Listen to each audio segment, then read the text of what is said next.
Today we're taking a look at Greenlights by Matthew McConaughey. Now you might be asking, what in the world does this guy have to add to my life or your life? Well, we're going to talk about it. I'm John Henderson with the Conservative Book Society, recommending and reviewing books from a conservative perspective. Let's get to it.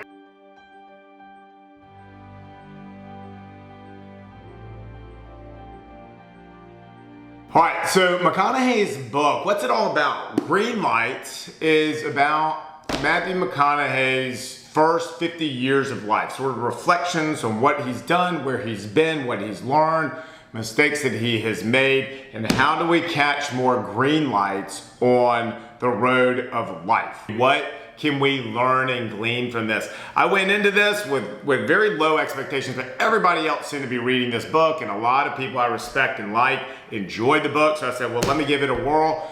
I read it. I did, in fact, like it much more than I thought I was going to.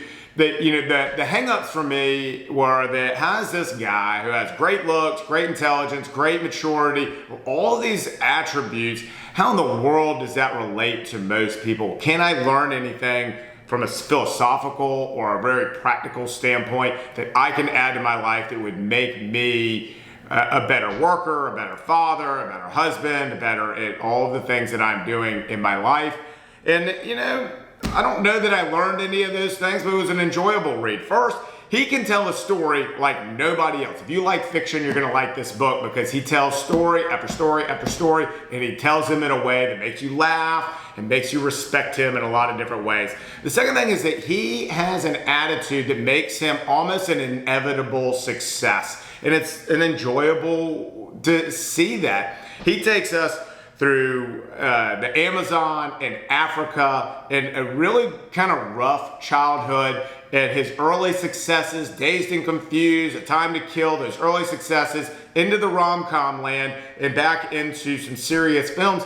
Along that journey, he just tells lots of really great stories. We also learned that he, besides that great attitude, that he keeps pushing himself. He never rests on his past success. He's always looking to challenge himself and move forward. That's an attribute that I have found most people who have like extraordinary wealth, extraordinary good looks, or extraordinary intelligent, in fact, are a little bit lazy. They get to some sort of level of comfort and then they stop pushing themselves.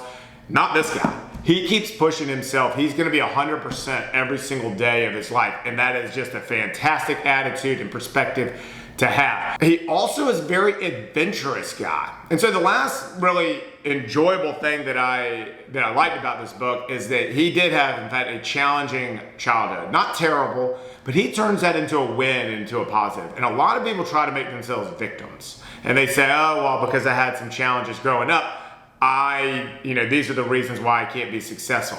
Nonsense to him. He refused to believe that that would be true. The same thing for his brothers, seemed to be pretty successful fellows as well. Their parents instilled a great sense of values in them, even though things weren't always easy for him. And he has pushed through and had great success. But his work ethic and his attitude have really made him an inevitable success. At anything he was going to do, I'm convinced that he probably would have been a success at it. So I found this really enjoyable to read. It's fun he lives in an RV for 3 years. And like I said, that he's adventurous and goes to the Amazon and to Africa and all over the place, challenging himself. When he gets Hollywood success, he brings himself back down to earth and really is searching for meaning in life in various different ways.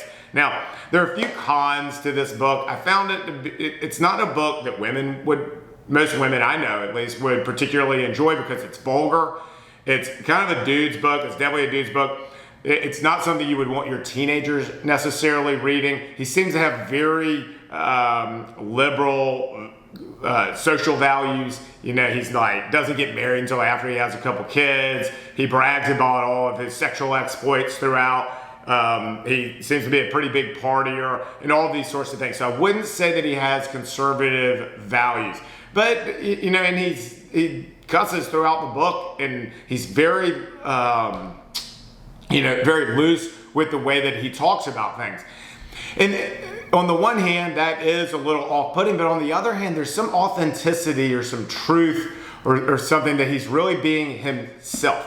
Unlike a lot of celebrity books, you can tell, this sounds like him. This book, these pages, he wrote. You can tell that he wrote these pages and that he's really into it. Overall, I found it to be a good book. If you like fiction, if you want to read just sort of a dude's book, guys out there, if you want to read a book that, you know, it's not going to change your life. There isn't like valuable philosophy or wisdom or, you know, some practice that you're going to take away from this.